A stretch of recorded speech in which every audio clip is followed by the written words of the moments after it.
Today on our 2018 Chevrolet Silverado 1500, we're going to be taking a look at, I'm going to show you how to install the B&W Underbed trailer hitch with custom installation kit. This fifth wheel installation kit is designed to let you install your B&W companion fifth wheel trailer hitches. The underbed design of this kit allows for full bed access, and when you are ready, it's under 5 minutes to convert your empty truck bed into a fifth wheel hitch. We'll start off by unlocking our B&W hitch and installing our fifth wheel adapter. We have ours pre-assembled, but you can adjust the uprights here depending on your truck and trailer combination. At this point, the hitch is ready to attach to your trailer. There's a little clip here that you release. Basically, it's a safety pin. Then you swing the handle out and you can watch the jaws open. Now you're ready to back onto your trailer. Once you're secure on your trailer, you can reinstall the clip. And since this fifth wheel installation kit doubles as a gooseneck hitch, when you're not towing your fifth wheel, you can remove it. This frees up the hole to reinsert the hitch ball when you need it. Our center section is going to be completely under the bed of the truck. It's going to be secured with two cross members that span from frame rail to frame rail. We're going to have a frame bracket for each side. Our frame bracket attaches to our cross members, attaches to our frame, and attaches to a U-bolt that spans around the back side of the frame. All of our components here are going to be constructed of a steel with a nice gray powder coat finish. Now that we've gone over some of the features, let's show you how to get it installed. The first thing you're going to want to do is to lower your spare tire. That's where we remove our spare tire. While we're under the truck, we're going to go ahead and remove the heat section of our heat shield. Our hat channel runs right above our axle. We want to cut our heat shield right in front of it, all the way up to the next hat channel. We're going to cut right behind it. So we're cutting the center section out of our heat shield. And I'm just going to use 10 snips. However you want to cut it. If you use anything that is electric, just remember your gas tank's right here. Just be aware of that.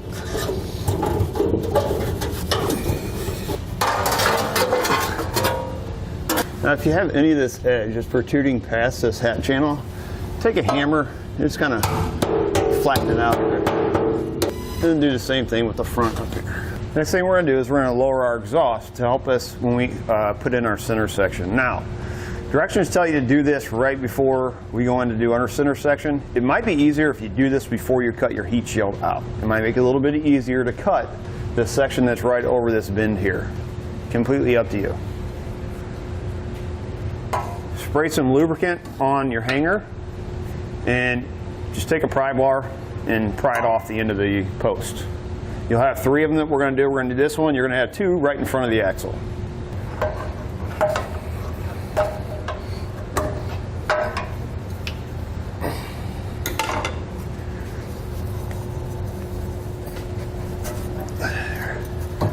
In the bed of our truck, we need to mark it out so we can draw our 4-inch hole for our gooseneck. Now, you're going to measure per the instructions per your bed size. Keep in mind, if you have a drop-in bed liner, it's probably easier to take that out when drilling this hole. And if you have a spray-in bed liner, you also need to take into account that. Just follow the instructions on which bed liner you have. We're going to measure from the edge of the bed straight up the center, and we're going to put a mark. And I'm just using a paint marker. Once you find that mark per the instructions, you're going to measure between your wheel wells to find center. So then we're just going to split that number in half. Once you find your center, make your mark. 4-inch hole saw blade. So what I like to do, if you see my board here, if you take a piece of plywood, just drill a 4-inch hole in it, or a 4 1/8-inch hole. So when we're drilling with our hole saw bit, when it starts hitting that metal and grabbing on, it doesn't kick it all over the place. This board's going to help keep it in a good circle. Another thing I suggest when doing this, don't just hold it with your hand. Take it and set it up against the back of your leg, because if it grabs, it's going to kick this thing sideways and it can hurt you. Another thing, before you start drilling all the way through, just make sure there's nothing in that area that you're going to damage.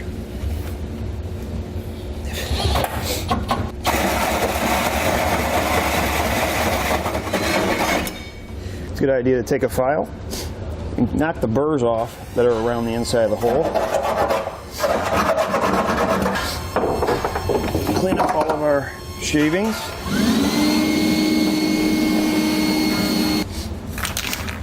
I'm going to take some Rust-Oleum clear coat. If you have a black bed, black Rust-Oleum paint, anything, just to kind of cover up that bare metal to reduce the risk of rust and corrosion later on.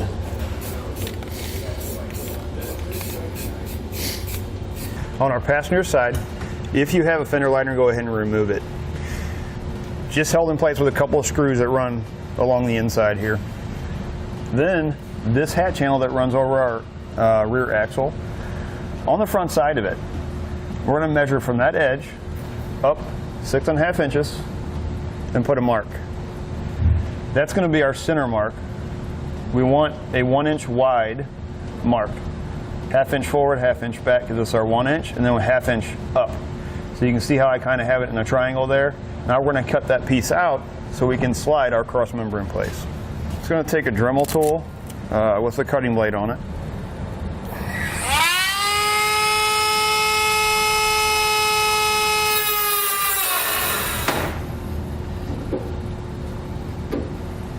Now we'll take our front cross member. It looks like this. And make sure when we put it in that these holes are facing towards the back of the vehicle. This flat flange here is actually going to sit on the bottom of the bed. So we're going to slide it right through, just like that. Now it's a good idea to go underneath the vehicle and slide it under the rest of the way so you don't damage any of your brake lines or anything from in your fuel tank area.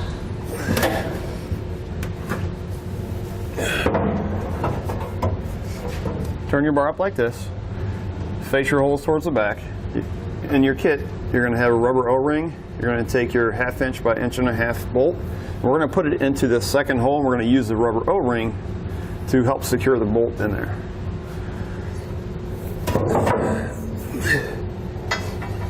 And it might be easier if you put it in before you flip that up. It's kind of hard to reach over that fuel tank.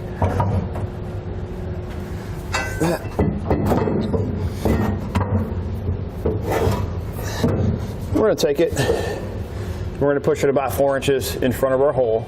We're kind of stuck here with their shock mount, so we're just going to go ahead and push it all the way up to our shock mount, just like that, and then we'll install our rear cross member. Take your rear cross member, it's going to have threaded holes in it. Most of the time these are going to have to be cleaned out because when they powder coat these, the powder coat gets down inside of there. Take your bolt that you're going to be using, it's your 1/2 inch by 1.5 inch bolt, and see if you can hand thread it in. If you can't hand thread it in there, then it needs to be cleaned out. This one is actually getting hung up. I'm going to clean it out anyway, even though I am getting it to go through. I don't want to take a chance of the threads crossing. Couple ways to clean it out. Use a tap to do it, or if you don't have a tap, if you have a bolt that's the same size, just make sure the thread count's the same.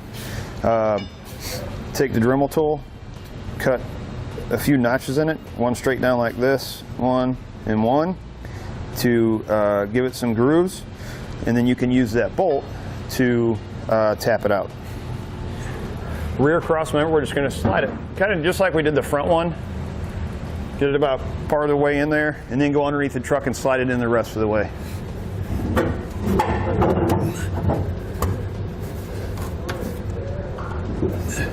Make sure you watch here on our driver's side. You have your hard brake lines. We want to make sure we're not going to damage those, so just be careful when sliding this over.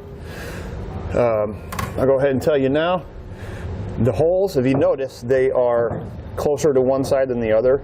We want them to be towards the floor, so we want the, when we rotate it, we're going to rotate this side up, just like this. And we're going to go right up against this hat channel, like this.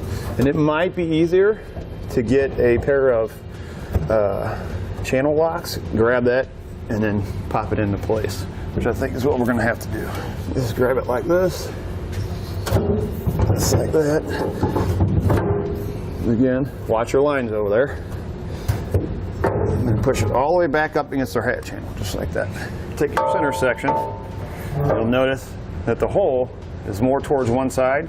That's going to be towards the back of the vehicle. We're going to line this up with the hole we have in the bed of the truck. Kind of go over our fuel tank. Get it lined up on that bolt.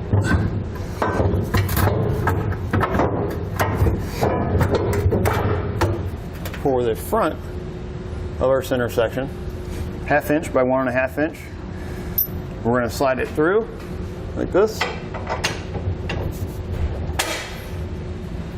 And then we're going to do a lock washer and a nut.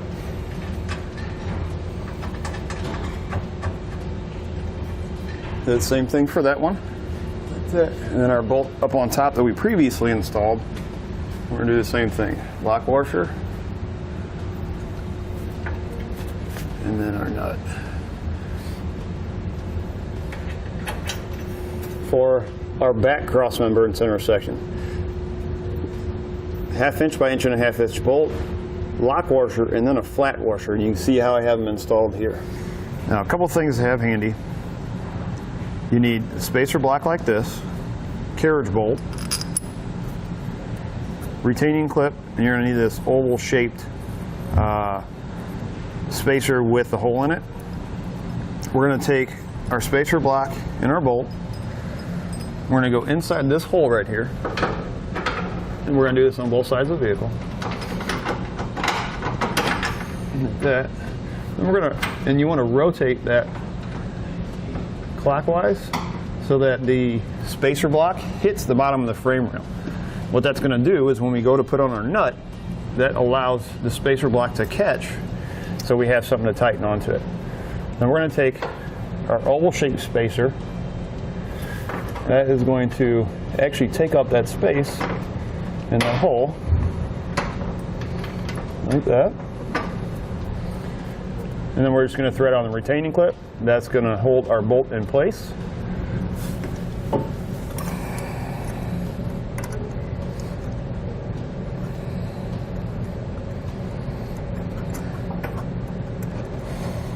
And make sure that that oval sleeve is lined up in the hole.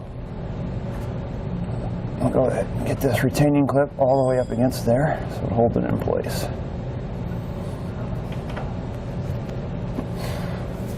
And then we're going to do that same thing on the other side. Now we'll install our side plates. You notice how our side plate looks. We want this section to be towards the front of the vehicle. This hole right here is going to go over the stud that we just installed in the frame rail. Put on a flat washer first. That.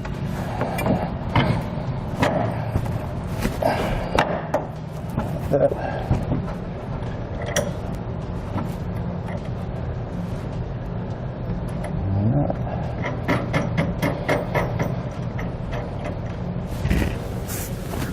And then for this back hole in our cross member, we want to do the same thing what we did with all of our hardware in the back. Our bolt, lock washer, flat washer. And then for our forward hole, take your hex bolt. We're going to go from the front into the center. So we'll pass it through our front cross member and then through our side plate. Then we're going to put on our flat washer, our lock washer, and then the nut. Then you're going to do that same thing on the other side. We're going to have a frame clamp that looks like this, one for each side. You notice it has a notch cut out. That's going to go at the top. You'll notice this wiring here. It's clipped in. I'd take a flathead screwdriver and pop that loose. That'll give us some room there. Take this, go up,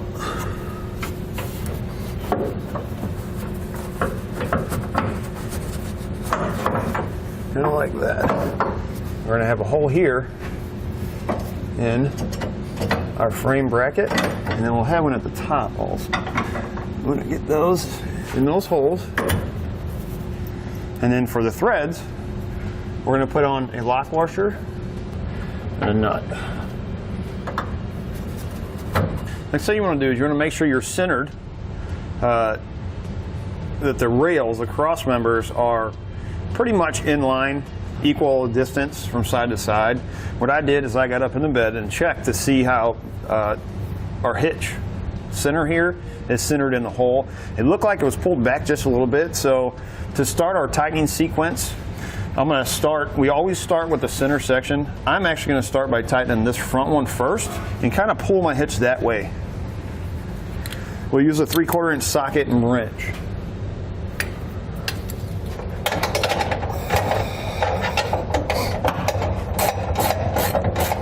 Once you have your center section tightened, then you're going to torque that hardware to the specifications in the instructions.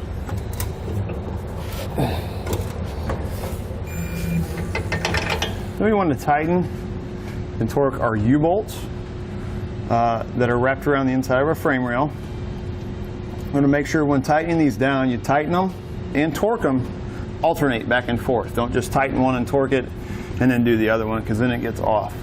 So go back and forth, do a couple turns on one, a couple turns on the other, until you get it up to the manufacturer recommendations on the torque specs.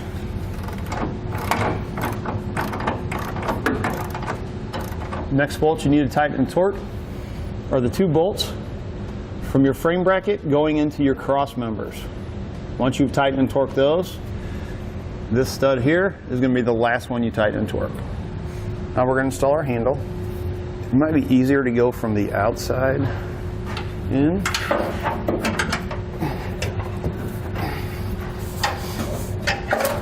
You want it to go right through that slot.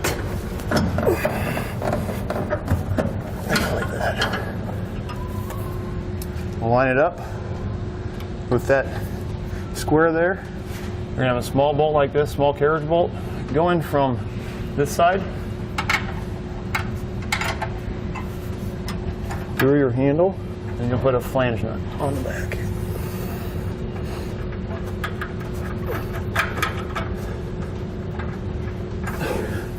And then go ahead and tighten that down. Now we're going to drill out for our safety chain U-bolts.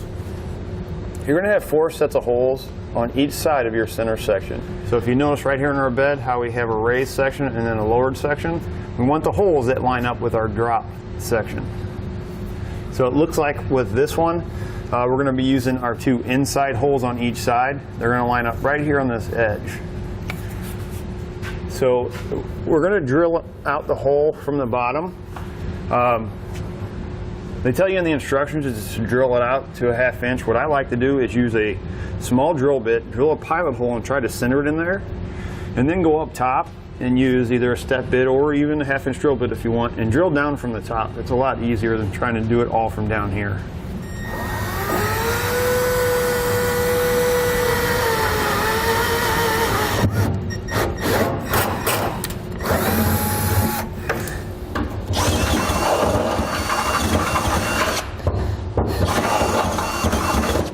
Make sure you get any burrs off. What we want is we want this. Make sure go over them with some clear coat or paint or whatever it is that you're using again. Go ahead and drop these in place. Underneath the vehicle on your U-bolt, you want to take this spring, a Christmas tree spring. Make sure the larger end is up at the bottom of the hitch. We're going to slide it over the bolt, and then you're going to put on this lock nut. You can do that on each one.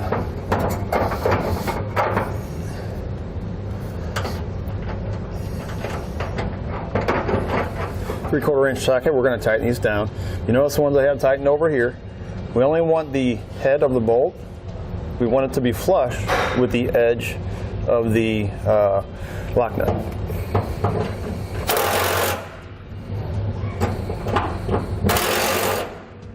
Just like that. On our driver's side, where our handle is, you can see our fender liner kind of covers it a little bit. We're just going to cut out just a small square to give us access to it. I'm just going to use a utility knife to do that.